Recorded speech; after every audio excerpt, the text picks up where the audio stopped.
వ్రతశాల ఇది నా యేసు నివసించశాల. దేవునికి స్తోత్రములు కలుగును గాక, దేవునికి మహిమ కలుగును గాక. సర్వశక్తిమంతుడు అయినటువంటి దేవాతి దేవుడు దేవుని సన్నిధానంలో చేరినటువంటి మనందరికీ ప్రతి ఉదయం ఒక శ్రేష్టమైన వాక్కునిచ్చి మనతో మాట్లాడుతున్నాడు, మనల్ని ధైర్యపరుస్తున్నాడు. ఆయన కృపను నిండుగా అనుగ్రహిస్తున్నాడు ప్రియులారా.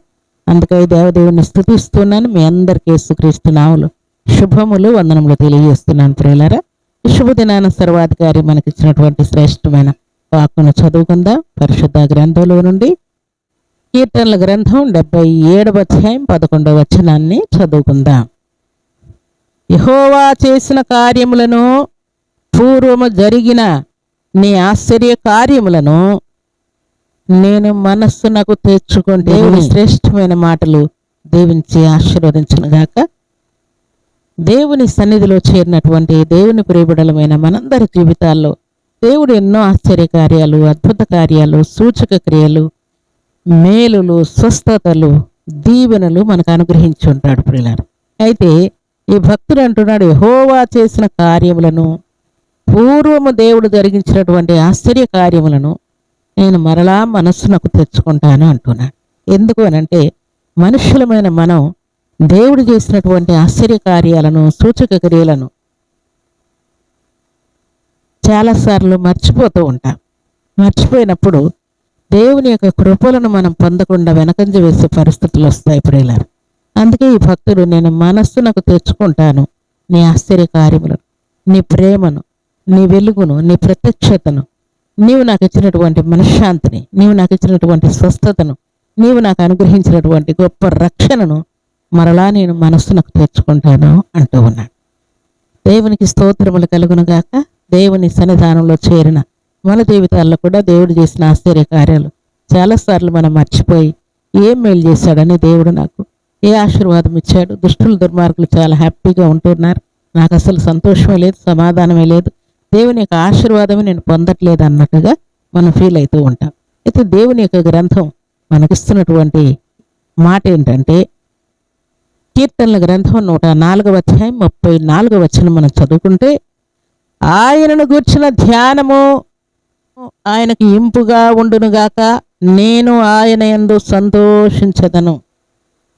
దేవుణ్ణి మనం గానం చేసినప్పుడు, స్తుతించినప్పుడు, ప్రార్థించినప్పుడు, ఉపవాసం ఉన్నప్పుడు, దేవుణ్ణి సేవించినప్పుడు, లేక దేవుని పరిచర్య చేసినప్పుడు, సత్య సువార్త ప్రకటించినప్పుడు, ఇవన్నీ కూడా దేవునికి అర్పణించినప్పుడు, దేవుని గురించి సాక్ష్యం పలికినప్పుడు, ఇవన్నీ కూడా దేవునికి ఎలా ఉండాలంట?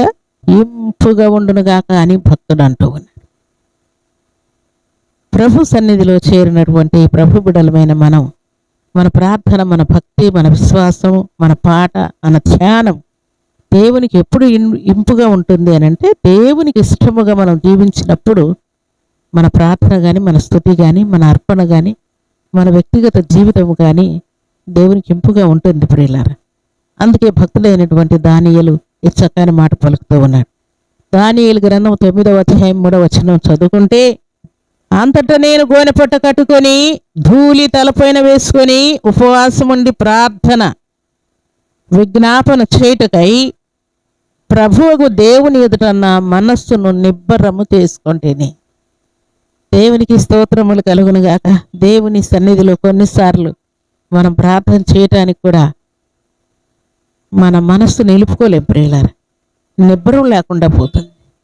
ఎన్నో పరిస్థితులు, ఎన్నో దుఃఖాలు, ఎన్నో అనారోగ్యాలు, ఎన్నో అభ్యంతరాలు, ఎన్నో అవమానాలు, ఎంతో దరిద్రత, ఎన్నో అప్పులు, కేసులు, శత్రువులు ఎన్నో మనల్ని వెంటాడుతూ ఉంటాయి ప్రియులారా.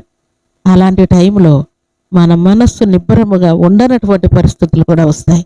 అందుకే భక్తుడైనటువంటి దానియేలు, నేను నా మనస్సును నిబ్బరం తీసుకొని నీ సన్నిధిలో ఉపవాసముండి ప్రార్థన చేయడానికి నేను చక్కటి తీర్మానం చేసుకొని మనసు నిబ్బరం చేసుకున్నానని అంటూ ఉన్నాడు. దేవునికి స్తోత్రములు కలుగును గాక. నీ జీవితంలో కూడా దేవుడు చేసినటువంటి ఆశ్చర్య కార్యాలు మర్చిపోయావేమో, అద్భుతాలను మర్చిపోయావేమో, నీవు కన్నీటితో దేవుని ఎదుట ప్రార్థించినప్పుడు కృపతో ఆయన నిన్ను జ్ఞాపకం చేసుకున్న సంగతి మర్చిపోయావేమో. అందుకే నీ మనసు నిబ్బరం లేకుండా పోతావు. అందుకే నీకు మనసులో సంతోషం లేకుండా పోతావు. అందుకే నీ మనసులో దేవునికి స్తుతి యాగములు చెల్లించాలన్న ఆలోచన లేకుండా పోతావు. ఇది గ్రహించే భక్తుడైనటువంటి దానియేలు మనస్సు నిబ్బరం చేసుకొని నేను వండి ప్రార్థన చేస్తున్నాను అంటున్నాడు. ప్రియులారా, దేవునికి స్తోత్రములు కలుగునుగాక. నిజముగా మన మనస్సు నిబ్బరం చేసుకుంటే, మన మనస్సునే ఒక ఆయుధముగా చేసుకుంటే, మన మనస్సునే మనం దేవుని ఎదుట గట్టిగా నిలబెట్టుకొని ఆశ్చర్యకార్యాలన్నీ జ్ఞాపకం చేసుకున్నటువంటి భక్తుడైన దానియేలు వలె మనం కూడా మనసు నిబ్బరం చేసుకుంటే దేవుడు నీ జీవితంలో చేసిన అద్భుతాలన్నీ కూడా నువ్వు మరొకసారి జ్ఞాపకం చేసుకుంటావు. అప్పుడు నూతన ఉత్సాహం, ఉజ్జీవం నీ హృదయంలోనికి వచ్చేస్తుంది. ప్రియులారా, ఈ ఉదయకాల సమయంలో అట్టి ఉజ్జీవాన్ని, ఉత్సాహమును పొందుకొని దేవుని కొరకు భక్తుల వలె మనం నిబ్బరం కలిగి దేవుని కొరకు బలమైన సాక్షులముగా ఉండాలని దేవుడు కోరుకుంటూ ఉన్నాడు. అందుకే దేవుని సన్నిధిలో నువ్వు మనసు నిబ్బరం చేసుకున్నప్పుడు ఆయన కార్యాలు జ్ఞాపకం చేసుకుంటావు. అలాగే ఆశ్చర్య కార్యాలు మరలా మనసుకు తెచ్చుకుంటావు. దేవుడు నీ పట్ల జాలి కలిగి కృప చూపించి నిన్ను లేవనెత్తి నిన్ను ఆశీర్వదించి నిన్ను గొప్ప చేసినటువంటి సకల పరిస్థితులన్నీ నువ్వు జ్ఞాపకం చేసుకున్నప్పుడు వినయముతో, విధేయతతో ఆయన్ను పూజించి కనపరుచినట్లుగా దేవుడు గొప్ప కృపను నీకు అనుగ్రహించబోతూ ఉన్నాడు. దేవునికి స్తోత్రములు కలుగునుగాక. దేవుని సన్నిధానంలో చేరిన మనమందరం కూడా ఈ ఉదయకాల సమయంలో నీ జీవితంలో దేవుడు చేసిన అద్భుత కార్యములన్నిటిని కూడా మనస్సునకు తెచ్చుకొని దేవునికి కృతజ్ఞతాస్తుతులు చెల్లించే కృపను, ఆశీర్వాదాన్ని సర్వాధికారి సమృద్ధిగా నీకు అనుగ్రహించబోతూ ఉన్నాడు. అలాంటి కృపను సర్వశక్తిమంతుడైనటువంటి దేవాతి దేవుడు సర్వసమృద్ధిగా మనందరికీ అనుగ్రహించి ఈ ఉదయకాల దీవెనల చేత మనందరినీ తృప్తిపరిచి ఆశీర్వదించునుగాక. ఆమేన్. ప్రార్థన చేసుకుందాం. భూమి ఆకాశములను కలుగు చేసిన మా తండ్రి, కృతజ్ఞతలయ్యా.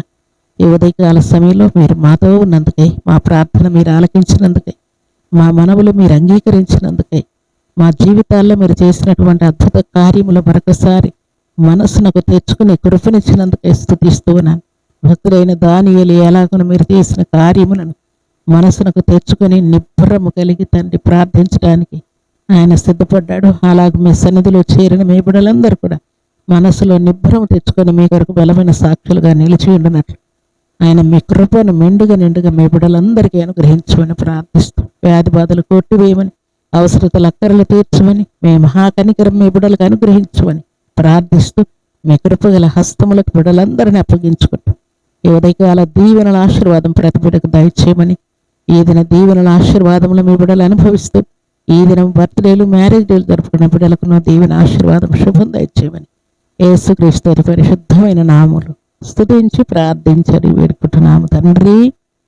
ఆమేన్.